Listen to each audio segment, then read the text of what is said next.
How's it going, everybody? My name is Dylan, also known as PatsFan177.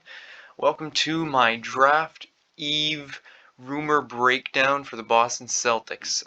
Tomorrow night is the NBA Draft, obviously at a weird time. Not used to it being in November, but it got moved back. Obviously, the bubble season and all the craziness that happened.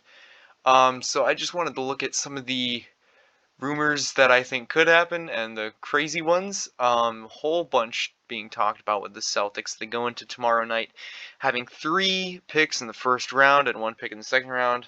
Obviously, you really don't need that many picks in the draft because you've already got so much young talent on your team, and you got to Game 6 of the Eastern Conference Finals, so you're thinking, what can you trade those for that will help you win now? Try to get you over that hump in the East. The East just got a whole lot better. The Bucks acquiring Drew Holiday, who the Celtics were supposedly in on, and Bogdan Bogdanovic. And now all this craziness with James Harden and the Nets. And you've still got the Heat, who represented the Eastern Conference in the finals.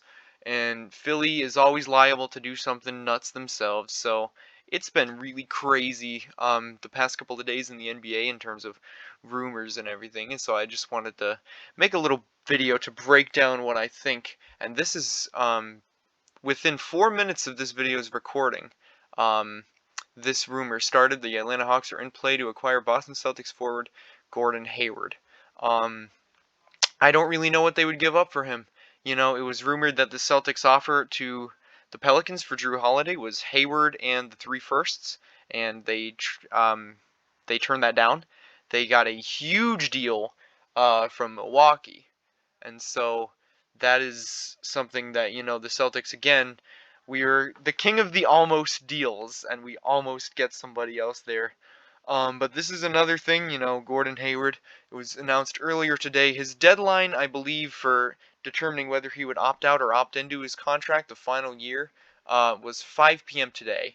And instead, they moved it to 5 p.m. Thursday afternoon, which is very strange to me because that is after the draft, and so obviously tomorrow night, by that time, we'll know where the Celtics picks are going one way or another, you know, whichever ones they might decide to take or what they do in terms of trading. And it was long speculated that, you know, they were going to offer Hayward and the picks to some team for some, you know, big name player. And one of the places that I'll get to later is the Pacers with Miles Turner. But this is something that, you know, kind of took me by surprise because I thought we would know by that time. And so what they're saying now is that they might be focused on a sign and trade where he kind of maybe gets a longer term deal. He brings his cap number down immediately, at least for like this year. And then they can work it out because I'm sure a team doesn't want to give up a whole bunch for a guy who they're liable to lose in a year. So if they work on a sign and trade like that, that could take a little longer. So maybe that's why they decided to extend this deadline. But it really just appears that Gordon Hayward is not going to be a part of this team going forward. And it's a little sad, you know, knowing that all the excitement surrounding him, and that was like back-to-back years where we get a big-name free agent. We got Al Horford, and then we go out and get Gordon Hayward.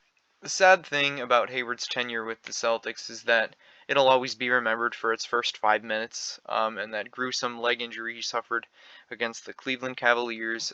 We've been, you know, reliving that horrible moment for years now because whenever anybody talks about Hayward, we have to bring up the fact that, yeah, he had that terrible injury and, you know, it just always set him back and he never got going. The rhythm and the fit, it just wasn't here. You know, I don't know if Danny Ainge expected Jaylen Brown and Jason Tatum to both be so good so fast. And, you know, having a guy like that, like Hayward, it kind of becomes a surplus. You know, and a surplus making $34.2 million off the bench is not something that a championship team can really afford. So just financially, you know, you just can't afford him. And he obviously had that sprained ankle this playoffs that set him back, and it's just been really unfortunate for him in his time with the Boston Celtics. So I think that might be coming to an end for him, and that kind of sucks because, you know, the whole Brad Stevens connection there from Butler, that was really looked forward to when he was, a free agent and all these teams were courting him, and he chose the Celtics over all of those. So I wish it worked out better for him, but it just doesn't look like he will be with the team. Even if he does opt in, it'll probably be an opt in to a sign and trade with somebody else. And so that remains to be seen. Now, obviously, with the Hawks in on it and the Pacers supposedly in on it, we'll have to see how it goes. But this is the crazy thing tonight. Now this news dropped at 5:23, so it's been about an hour and a half since this dropped, and oh boy, I mean, people are going nuts over this news because now Celtics fans are divided. It's like NBA Twitter is going in on Celtics fans for saying they don't want him, but here it is. While the Nets and Sixers are believed to be the frontrunners for James Harden, Boston Celtics are making a late push for Harden.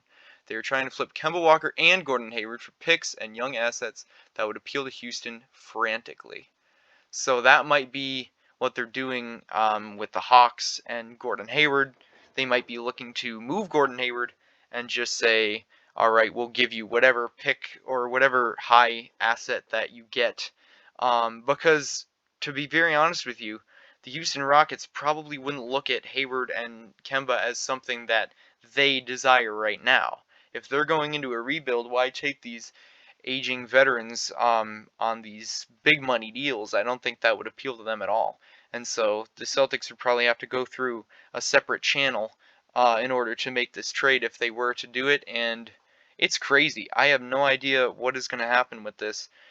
I still want to say that this is unlikely because I just think that as of right now, if the Nets are as all in on him as they claim to be, then there's just no hope for the Celtics. I don't think there's any chance that the Celtics would land James Harden. And to be honest with you, personally, for me, I don't know if I would want them to. I know that sounds crazy to be talking about a former MVP and one of the absolute best scorers in the last 10 years. Um, it's crazy to say that you might not want him on your team, but if in terms of fit and taking away shots from the young guys we have and just kind of disrupting the balance of our team, that is something that does worry me a little bit. And I know, again, that he would be amazing and he could drop so many points, and it would be so great to watch this big guy come in with his beard and just be draining those step back threes like he always does against us. And if it's just for the fact that we never have to play him again, then I would at least be taking that out of the trade. But I just think it would take so much to get him, and you would be, I'm not sure because the amount of shots he's going to get, maybe it's just an imbalance there. But it also is true that you flip Kemba Walker and Gordon Hayward for picks and stuff, you're still not exactly thinned out. If you can get deals for those two guys, then you can start moving those around. But I think it's too many moving parts, and I still think the Nets right now have a better package in place to potentially go to the Houston for James Harden. And to be very honest with you, I think he would just disrupt this offense too much. His defense has raised a lot of questions over the years, and I understand how great he is, and I understand how amazing of a player he is. But I just don't know if he would have the groundbreaking effect that some people think he would here. You've got a guy like Jason and you got a guy like Jaylen Brown who maybe they have matured enough from their second and third years, respectively, to being better than they were with Kyrie Irving, because that's what a lot of Celtics fans are probably talking about right now, is that when Kyrie Irving played his full season in Boston, it was a very bad year, and Jason and Jaylen both took steps back, and now it's like, is it possible that those guys will be more mature, they will be better at knowing when their shots are coming, and they'll just be more assertive, even with James Harden on the floor? It's possible. I'm not sure how it would work. I just think that there are other things that the Celtics need to focus on right now, and getting James Harden is probably not one of them. You got to focus on a big, and there have been multiple names floated out there, and we'll get to those in a little bit, but that's just my thoughts on the James Harden thing. I really kind of don't like it. I'm not sure if other Celtics fans do. I've seen a lot of people that said they don't. I just don't think it's necessary right now. And I get that you don't want him to go to the Brooklyn Nets and form a super team there with Kyrie and Kevin Durant, but I mean, you can't help that. You know, you have to do what's best for your own team, and I hope that's what they continue to do. So next here, what have we got? All right, the Chicago Bulls have reached out to the Boston Celtics about a potential trade for Campbell Walker. I don't know how that would work either. That's just another thing that came out. Like I said, that was about 2.5 hours ago that this came out. There's a whole bunch of stuff going around, and obviously these players, they can only go to one place if they even leave at all. So I'm not sure that Kemba's gonna get traded. I don't know. The Celtics seem to be shopping everybody everywhere, aside from Jaylen Brown and Jason Tatum, and maybe Marcus Smart because they value him very highly. It seems like. And so, really, what do I want them to do? I say just do what's safe, and that seems to be this potential Pacers trade. Gordon Hayward's from Indiana. He loves Indiana. I think he has a house there, maybe. But he loves it there, and they're looking to move on, maybe from Miles Turner. There's been some drama with him and like Victor Oladipo's sister this offseason. It's really weird. I don't really know exactly what happened there, but they were like firing shots at each other on Twitter or something, or he responded to her. I'm not sure how it worked. It was really weird. But if they did want to move on from Miles Turner, they have Sabonis, who's another big man, who's really, really good, and they're not interested in moving him at all. So if they were to move Miles Turner, would they take a deal with Gordon Hayward in the 14th pick? They said it would be centered around those two pieces, and whatever other filler that would need to come back on both sides remains to be seen. If it was, some people have floated Connor McDermott, who's like a 44% three-point shooter, which I would not be mad at. Some Jeremy Lamb, who played with Kemba in Charlotte, and he looked great there. People have just talked about a whole bunch of other guys that just might be included in that trade. I don't know much about them because I don't know much about the Pacers. Some person even said that what if they traded Oladipo and Turner? And for that one, I'd be like ecstatic if they were able to do that without giving up, obviously, Jaylen Brown, Jason Tatum, Campbell Walker, or Marcus Smart. But that's beside the point. They might need to get creative with this whole sign and trade thing. Maybe there's a third team in there to help facilitate. I don't know. The NBA is nuts. I have no idea how any of it's going to go, but that's what I would like to see.